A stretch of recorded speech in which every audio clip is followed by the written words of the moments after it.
नमस्कार श्रोताओं, आप सभी का स्वागत है सेव द चिल्ड्रन द्वारा प्रसारित विशेष कार्यक्रमों की श्रृंखला उम्मीद एक मुस्कान में। दोस्तों, विशेष कार्यक्रमों की इस सीरीज में हम आपको सुनवा रहे हैं उन बच्चों की कहानी जिन्होंने छोटी सी उम्र में अपने समाज में परिवर्तन करने का दृढ़ निश्चय किया है, जो भारत के अलग अलग हिस्सों में रहकर संघर्षों और कठिनाइयों को झेलते हुए निकल पड़े हैं सामाजिक परिप्रेक्ष्य में बदलाव के सफर पर। तो चलिए बात करते हैं सोहेलाई की रहने वाली ममता बैरवा से और जानते हैं सेव द चिल्ड्रन के साथ इनका सफर और सुनते हैं सामाजिक बदलाव की कहानी ममता की जुबानी। ममता जी मैम, आपका बहुत बहुत स्वागत है रेडियो वनस्थली में। Thank you ma'am. जी ममता, बताइए आपने समाज के लिए जो बदलाव किए हैं, समाज के लिए जो काम किए हैं, उसके बारे में बताइए। मैम, शादी बच्चों के नई परियोजना यह है कि में छोटे बच्चों की शादी कर दी जाती है, बाल विवाह कर दिया जाता है जी। उस विवाह को रोकने के लिए हम किस प्रकार से प्रयास कर रहे हैं, हम लड़कियों को किस प्रकार से समझा रहे हैं, उनको घर वालों को कैसे समझा रहे हैं। मैम, जैसे कि लड़कियां हैं और लड़के हैं, वो अपनी मतलब 18 साल से कम एज के होते हैं और वो अपने आप को नहीं समझ पाते हैं, उनके अपने अधिकार क्या है, उनको उनके अधिकारों के बारे में नहीं पता होता कि अपने अधिकार क्या है, अपन कहाँ पर आकर अपनी जिंदगी को शुरू कर सके। वो मतलब जहाँ पे 18 साल 14 साल 15 साल के होते होते मतलब अलग तरीके से उनके दिमाग में मानसिकता आ जाती है, जिससे कि वो लड़का और लड़की एक दूसरे की तरफ अट्रैक्टिव होते हैं। एक ऐसी है जो उनके एज के हिसाब से सही नहीं है। उनको पहले शिक्षित होना चाहिए, माँ बाप शिक्षित होना चाहिए, जिससे कि हर बच्चों को शिक्षा मिले कि उनको कब अपनी जिंदगी और किसके साथ शुरू करनी है। यह भी एक माता पिता का फैसला हो सकता है। माता पिता बच्चों को समझा सकते हैं इसके बारे में भी। तो क्या है ये जीवन कौशल शिक्षा? आपने क्या समझा, इसको क्या सीखा इससे? मैम, जीवन कौशल शिक्षा एक ऐसी शिक्षा है जो हमारे जीवन में बहुत कुछ बदलाव ला सकती है, जिससे कि हम हमारे जीवन में अच्छे बदलाव कर सकते हैं। हम अपने जीवन को आगे बढ़ाने के लिए हमें शिक्षा का बहुत ही महत्व है हमारे जीवन के अंदर, जिससे कि हम हमारी जिंदगी को आगे बढ़ा सकते हैं। हम ससुराल में जाकर दूसरों के ऊपर निर्भर नहीं हो सकते। हम हमारे पैरों पर खड़े होकर अपना परिवार का भी पालन पोषण कर सकते हैं, अपने परिवार को भी चला सकते हैं। जिस तरह से माँ बाप हमें मतलब इतना बड़ा करते हैं, कमा कर इतना वो करते हैं, उसी तरह हम भी अपने बूढ़े माँ बाप को उनका साथ दे सकते हैं, उनके कंधे से कंधा मिलाकर अपने घर को संभाल सकते हैं। अच्छा, तो ये जीवन कौशल शिक्षा से आप में क्या बदलाव आया? आपने अपने अंदर कौन सा बदलाव महसूस किया? जीवन कौशल शिक्षा से ये बदलाव महसूस किया कि जैसे हम शुरुआत में अपने परिवार वालों के सामने नहीं बोल पाते थे, आज अपने परिवार के सामने बोल पाते हैं और अपनी बात रख पाते हैं अपने परिवार के सामने। समाज के बीच में हम अपनी बात को रख पाते हैं, समाज भी हमारी बात को सुनता है। हम अपने खुद के निर्णय खुद ले सकते हैं, जैसे हमें कब शादी करनी है, कब पढ़ाई छोड़नी है, कब पढ़ाई करनी है, कौन सी कॉलेज से करनी है, कौन सा कहाँ पर करना है, ये हमारा खुद डिसीजन होता है। अच्छा, तो आपने कौन सी ऐसी बात रखी है अपने परिवार वालों के सामने या समाज के सामने? ऐसी क्या बात रखी है जो कि आप में ये बदलाव भी हुआ? जैसे कि मैम, मेरी सिस्टर है छोटी वाली, उसकी शादी हो रही थी। अच्छा। तो छोटी वाली सिस्टर वो मेरे से छोटी थी, तो जब मेरी शादी नहीं हुई तो मैं उसकी शादी कैसे होने दे सकती थी? उसके नाइंसाफी थी ना।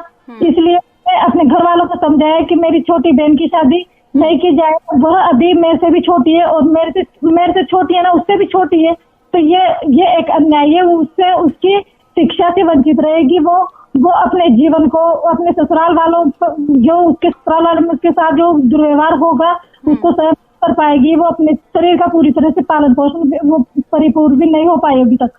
अच्छा, इसलिए आपने अपनी बहन का बाल विवाह होने से रुकवाया, उसके खिलाफ आपने आवाज उठाई। जी मैम। तो आपके घर वालों ने आपको डांटा नहीं? आपको मतलब समाज वालों ने आपको कुछ बुरा भला कुछ ऐसा कहा हो? जी मैम, होता है, थोड़ा बहुत होता है, लेकिन घर वाले क्या ना थोड़ा बहुत मेरे पर विश्वास करते हैं, इसलिए घर वालों ने थोड़ा ट्रस्ट दिखाया। मैंने भी ट्रस्ट दिखाया घर वालों के लिए और उन्होंने भी मेरा साथ दिया। अच्छा, तो घर वालों ने फिर आपकी बात मानी और आपने अपनी बहन का बाल विवाह रुकवाने में आप समर्थ रही? जी मैम। जी। और मतलब कितने ऐसे लोग हैं जो समाज में ये बाल विवाह करते हैं और जिसको आपने रुकवाया है अपनी बहन के अलावा? सर मैंने तो मेरी बहन का रुकवाया और मैंने अपने खुद का भी रुकवाया, क्योंकि अभी मैं पढ़ाई कर रही हूँ। घर वाले भी मेरे ऊपर तो इतना जोर नहीं दे रहे थे, और लेकिन छोटी बहन के ऊपर ज्यादा ही जोर दे रहे थे शादी के लिए। अच्छा। लेकिन देखो मैंने रुकवाया मैम, और हमारे जो समाज के अंदर जो लड़कियां हैं जो हमारे इस शादी बच्चों का केंद्र परियोजना से जुड़ी हुई है, बहुत सारी लड़कियों ने मतलब बाल विवाह रुकवाया है। हाँ हाँ, क्या सोचा उन लोगों ने आपके बारे में? हाँ मैम, ऐसा होता है जिसे समाज के अंदर लोगों को पता चलता है कि ये लड़की खराब है और इसके साथ एक दूसरी लड़कियां भी बिगड़ेगी। अच्छा। इसलिए ऐसा तो होता है, लेकिन क्या है ना, मैंने अपने घर वालों को समझाया पहले तो, अपने घर वालों को समझाया, अपने परिवार को समझाया। फिर अगर जब मेरे घर वाले राजी है तो दूसरे कौन होते हैं मेरे परिवार के अंदर वो इंटरफेयर करने वाले। मैं खुद उनका फैसला लेने के लिए मैं खुद अपने घर वालों को समझा सकती हूँ। वो दूसरे जो अपने परिवार में इंटरफेयर करें वो अपने परिवार को संभाल के रख सकते हैं। जी बिल्कुल सही बात कही है आपने कि जब आपके घर वाले राजी हैं तो समाज का इंटरफेयर तो कहीं कोई मायने ही नहीं रखता है। तो ये बताइए कि आपको ऐसा कुछ लगता है क्या कि हमें अपनी बात अगर समाज के सामने या अपने घर वालों के सामने अगर अपनी बात नहीं रखेंगे तो अपना नुकसान हो सकता है, ऐसा कुछ है क्या? जी मैम, अपना बहुत बड़ा नुकसान है, जिससे कि अपन घर वालों के सामने अपनी बात को नहीं रखेंगे तो घर वालों को पता ही नहीं होगा कि हमारी लाइफ में क्या हो रहा है।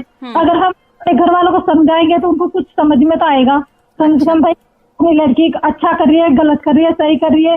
घर वालों को भी ये थोड़ा कुछ बच्चों से भी सीखने को मिलता है, घर वालों को, कि बच्चे अपने सही कर रहे हैं या गलत कर रहे हैं। जैसे आज बोलेगा अपने बच्चों के बारे में कि ये लड़की सही काम कर रही है तो घर वालों को भी गर्व होगा कि अपनी बच्ची अच्छा काम कर रही है।